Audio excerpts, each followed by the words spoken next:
is JP from BigSexyBeast.com, and Scout and I are heading into a high mountain lake if we're lucky. There's a couple of high mountain lakes up here in the southern Blue Ridge Mountains, and we're going to try to find a spot on one of them. These are naturally occurring lakes up above, I think they're going to be up above 3,000 vertical feet, and seems like a pretty cool place to hang out and set up a camp, maybe do a little bit of fishing, maybe look for a few turkeys along the way.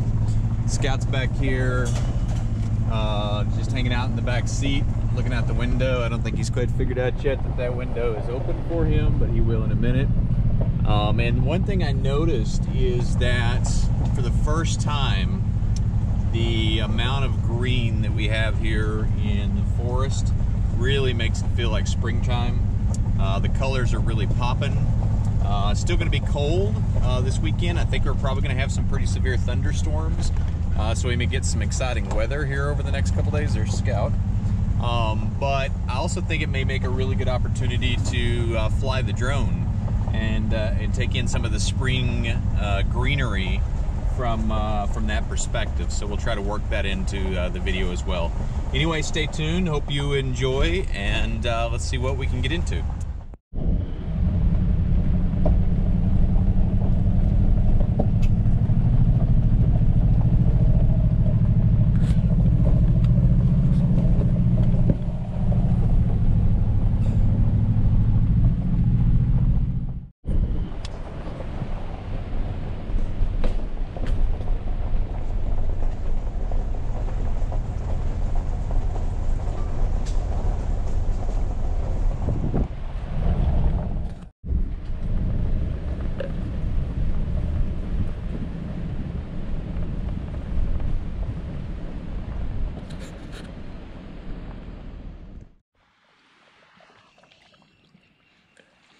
Not bad.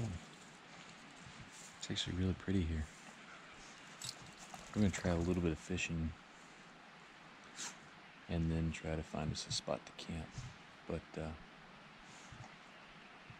for being out in the middle of nowhere, I saw a fish. Oh, I just saw a couple fish jump over there. For being out in the middle of nowhere, this is a pretty nice spot. Alright, I don't have the 10-car ride this time. It's actually in the truck. We've got a little collapsible Eagle Creek backpacker with a little rooster tail fly on it. I'm going to try it out for a little bit, see what we can do here. A couple of Canadian geese swimming over there.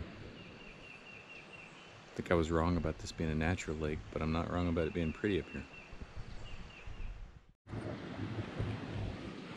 He's a terrible fishing partner. He's pretty good at turkey hunting because he just likes to sit and sleep. Fishing, not so much. This is why we come out here. Not because of the fish. Because of that. Look at that. I do think we're going to have to find us a different spot to camp tonight, though. I think there may be some traffic in and out of here that we don't want to deal with. Alright, we're going to have to find a different place to camp. Plus, there's a couple other German Shepherds here. And Captain Social, aka Colonel Fatwad, is not being real nice. Up. Come on.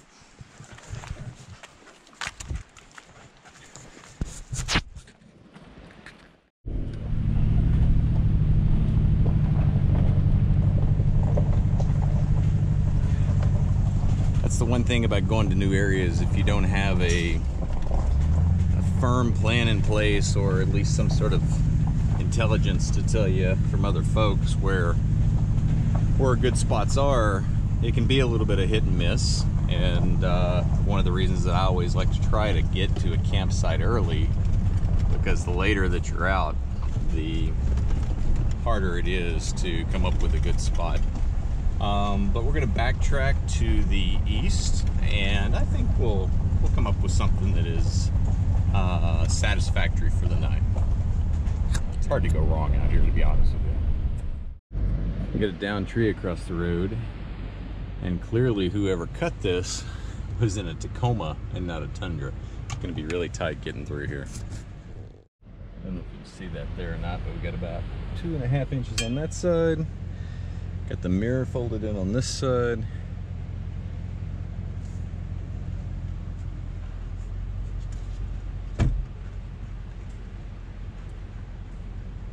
Threading the needle in the big white beast. Plenty of room now. One of the disadvantages of a bigger truck. Alright, we found a little spot up a little short four-wheel drive road.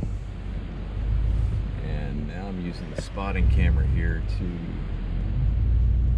come around.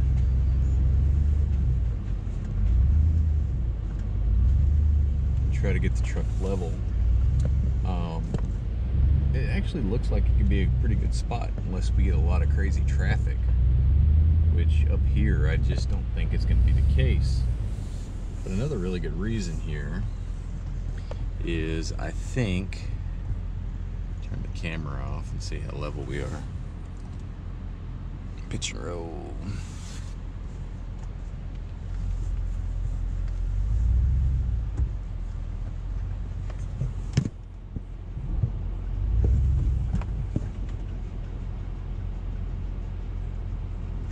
Close. I think that we're gonna have a nice sunset here. Yeah, a little hard to tell from the GoPro, but we're out on a point, and that's the sun starting to set in the west, so that's gonna be pretty nice.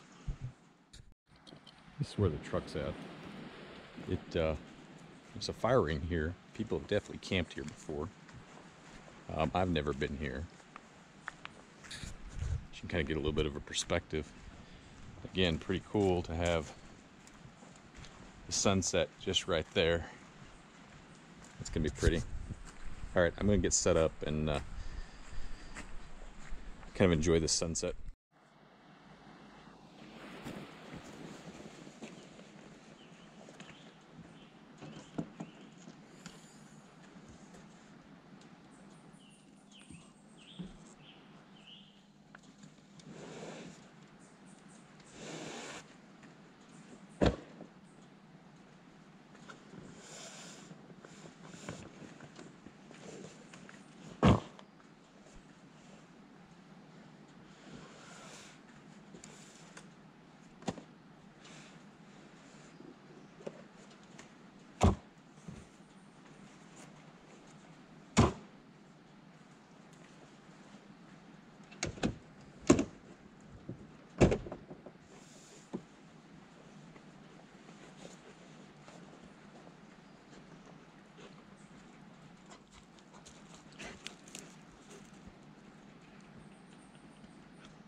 Need some water?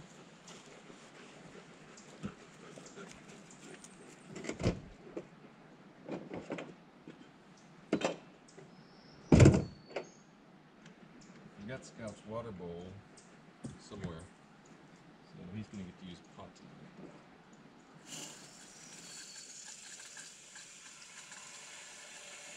If you watch the build video of this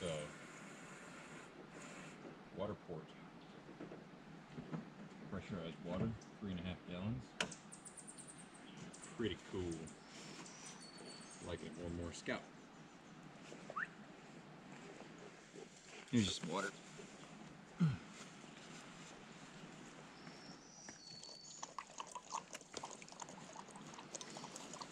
Oh wow, there's the sunset. So my buddy Wheeler, I bought him what I thought was a 12-pack of Bud Light for Christmas, and I've seen him 2 or 3 times, and I just either never give them to him or he never thinks to take them. What I didn't realize is that I got him minis, which is hilarious because he's like 7 foot tall and a gigantic guy, and he looked like Andre the Giant with that little bitty can in his hand. So since he's not here, I'm going to drink one of his tiny beers and watch the sunset.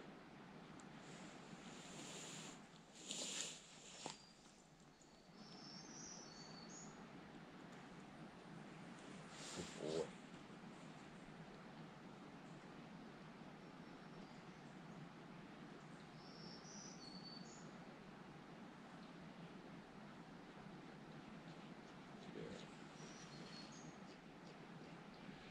Coming up this little spur trail, I hung the Predator steps, which are the Toyota factory side steps on the TRD Pro that kind of hang down on both sides. And I'm wanting to replace those with some sort of rock slider that'll hold the weight of the vehicle. It's level across. But it's becoming more and more of an issue anytime that I get off of anything that is high clearance, off camber. Those steps are not good. I love Toyota. That's one of the worst design things that I think they've ever done is the Predator steps. Even if they'd have just cut it off straight across the bottom, it would have been a better design than what they've got now. It's great for getting in and out of the truck, but the minute you get off the road at all, any sort of high clearance stuff, it just hangs up. So for dinner tonight, I have a simple but good concoction. So in here I have pinto beans that have been cooking all day with bacon and some pinto bean seasoning. And I have some cornbread here. Thank you, Sarah. Then we'll put the bottom of my coffee cup. And this is one of my my new famous thermal jars that I'm loving. That should still be hot.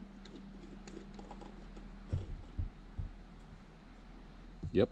That we can just get some hot beans out of and some juice. The juice is really important. Gotta have the juice in the beans. These are pintos. Probably one of the cheapest foods that you can buy. And one of the best in my opinion. And so you got the cornbread on the bottom, the beans and the juice over that, and excuse me, on top, and this is really important, we got onion to go on top. And it makes for an amazing dinner. Really easy, really good for you, full of micronutrients, I'm told. And one of Wheeler's tiny beers. It'll be a great dinner.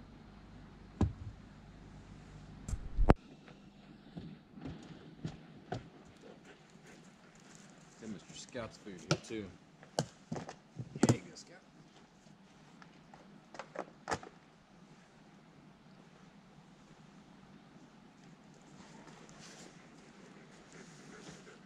You hungry?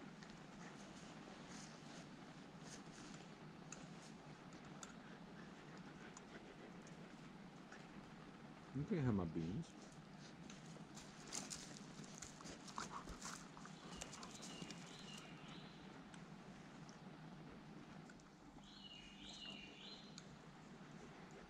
Gotta have the onion.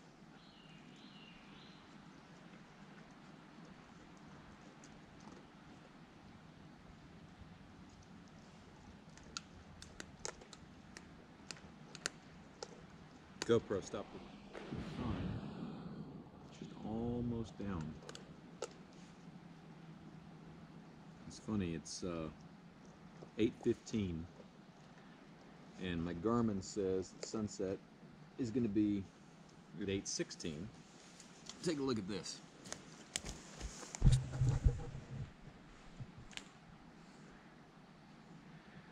I think Garmin's off by a few minutes. The sun's still up there in the sky just a little bit.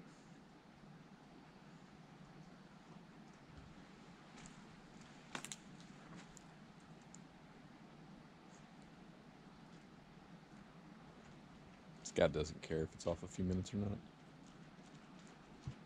GoPro, stop video.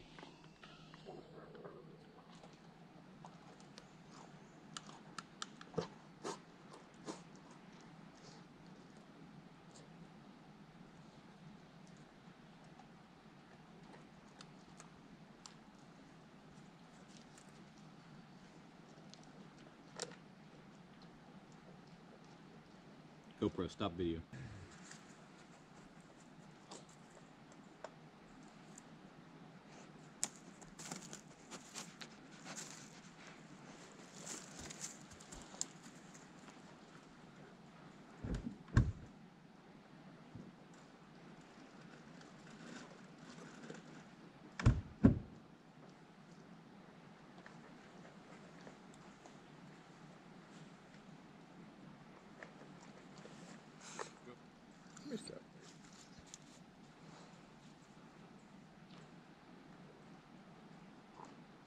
So both those lights on, the overhead lights in the shell and the outdoor rigid scene light, draw about 0.8 amps. I'm looking at it live right now on the iPad. And that's 105 or 110 amp hour battery on the Tundra. So 105 hours, so like 5 days. You're only supposed to use half, so 2.5 days. So point being that really efficient to run LED lights on a camping setup. The fridge will kick on and off through the course of the night. Today so far, all the accessories on the Tundra have consumed about 190 watt hours, and the solar panels put out about 200 watt hours. So we generate about 10 more watt hours than we've consumed today, and that's pretty well kind of always the case. It's pretty energy efficient. So when you think about dual batteries and stuff like that, part of it is, you know, or most of it is what you're consuming and how efficient you build your system. And with a well-built system, you really don't have to have the dual battery capacity.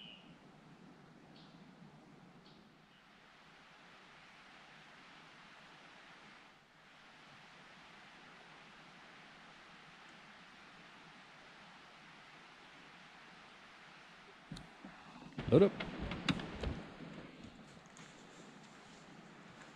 Lady, get on your side of the bed. You're a bed hog. Okay, fine.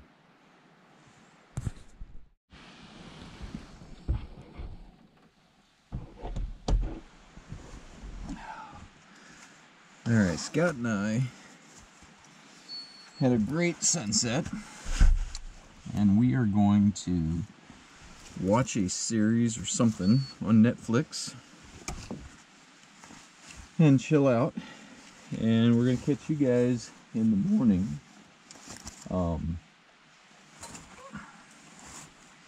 Tomorrow I think we'll get up not terribly early but reasonably early and kind of explore more around this area, see what we can find as far as campsites for tomorrow night, and we might even get out somewhere and find an opportunity tomorrow to look for some turkeys, which is code in our world for setting up a chair in the woods and taking a nap. Both of us, isn't it, Scout? We're really good at that. All right, we'll catch you guys in the morning.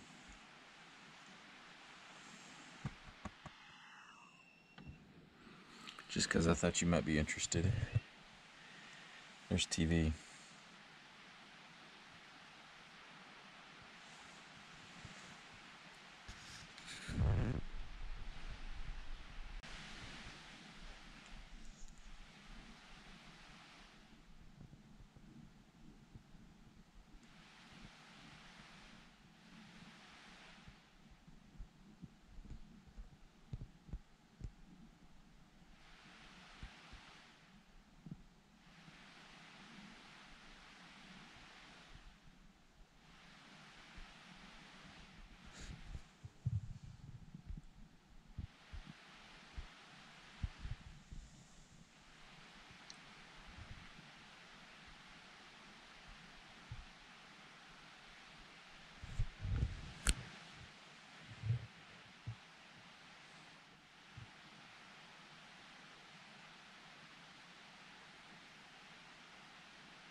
Alright, time to make breakfast.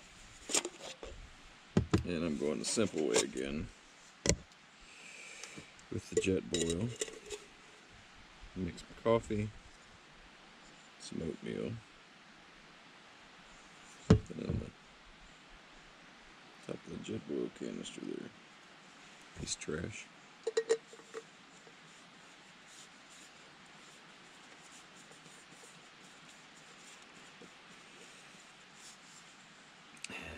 With the oatmeal, I just put it in here and boil the water.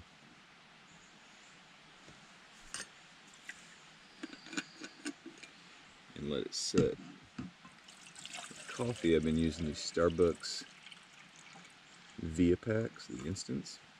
Pretty good coffee. Without a lot of fuss.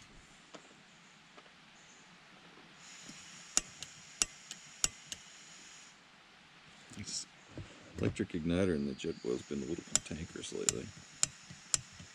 Always helps when I put my face down by it, that's when it likes the light. It's alright, I got a backup plan.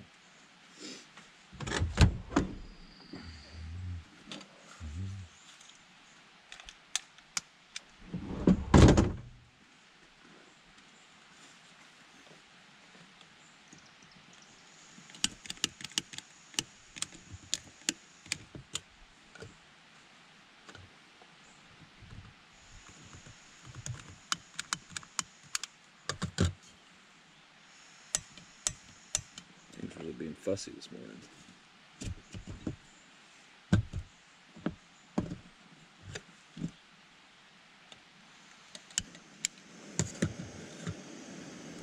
But no worries. that. For coffee, again, Starbucks via packets. Simple and easy. Pretty good coffee. That jet boil is actually French press. I mean, you can make full-on fancy coffee if you wanted. You know, a lot of folks do AeroPress while they're out camping and stuff, but it's just Scout and I like to be efficient.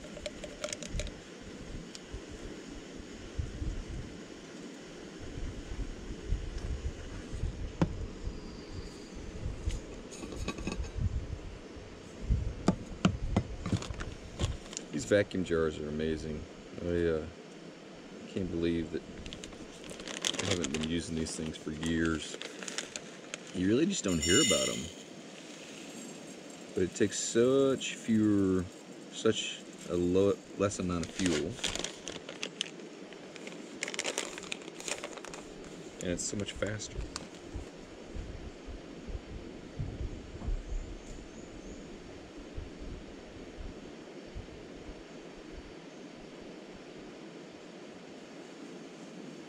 So Sarah said I shouldn't say the word promontory on the video, so obviously I have to say the word promontory.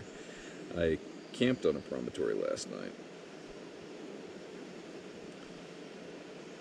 which is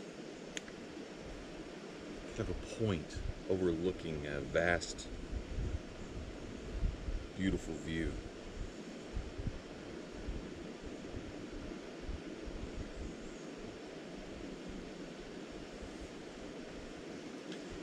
Saying that I camped on a hill just wouldn't sound as... It's not about how it would sound. It wouldn't be as accurate a representation of the sunset last night. Promontory.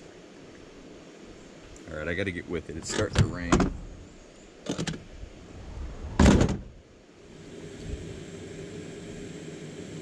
I mean, I guess you could say hillock, but hillock doesn't imply magnificent sunset view.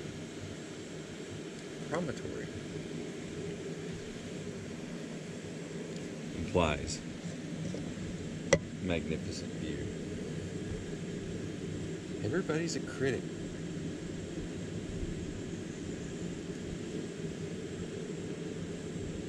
Maybe a lazy day today if it's going to rain all day.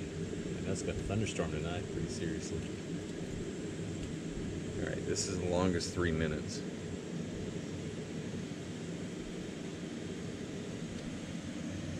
No, we got a little action going.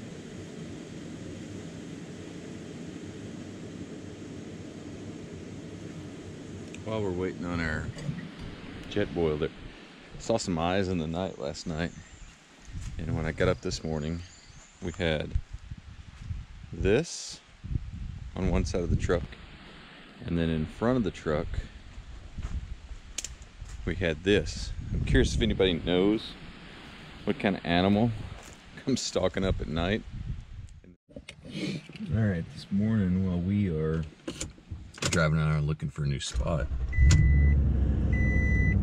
that oatmeal will sit there in that hot boiling water because it'll stay pretty close to boiling inside that container. And when we're ready, it'll be ready. We're gonna back out of here, kind of ease around, see if we can find us a new spot. You ready, Scout? He's absolutely no help for the creatures that go boo in the night most of the time.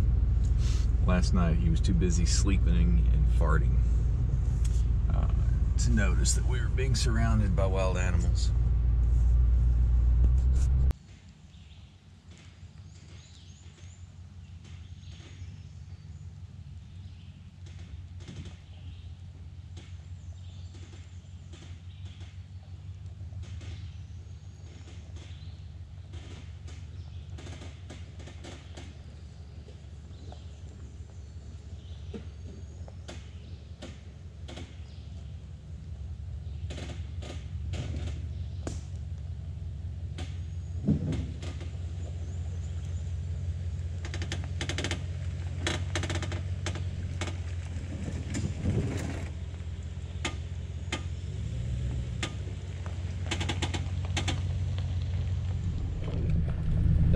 squeaking or popping you hear occasionally from the truck. And there's one video clip where I'm coming down off of last night's campsite where you'll hear it a lot.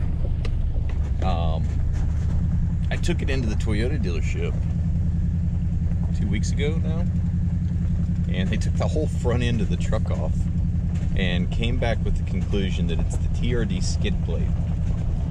And so they put some sort of little bushing on it, tightened it, and it lasted for about 2 days, and now it's popping again. So I think I'm gonna have to clean that skid plate and maybe put some additional rubber bushings on it to keep it from popping, or just let it pop. I think I'm going to call this episode part 1 of things that go boo in the night, because of the animals that came to camp. And over the years, there's just been we all have them, interactions with animals in different forms and kinds. Sometimes you identify them, sometimes you don't. Obviously last night I didn't identify them. Hopefully the camera angle wasn't just too wild there. It's a little rough. And then we'll set up tonight. Maybe we can get part 2 of things that go boo in the night. Maybe we can get a positive ID on something.